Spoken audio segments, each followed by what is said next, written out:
மேற்கச்சி மயில மேகாட்டு கோவிலில கதை ஒண்ணு நடக்குதம்மா.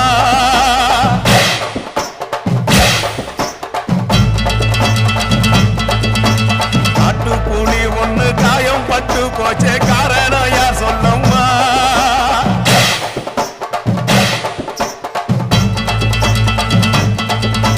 சாத்தாவோடு கையில் சத்தம் முழங்கிட தாயணி பொங்கிடம்மா. சாத்தாவோடு கையில் சத்தம் முழங்கிட தாயணி பொங்கிடம்மா. சூளக்காளியே அத்தா தாயே,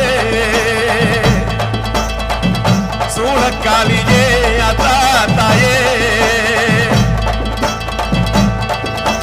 மேற்கச்சி மயில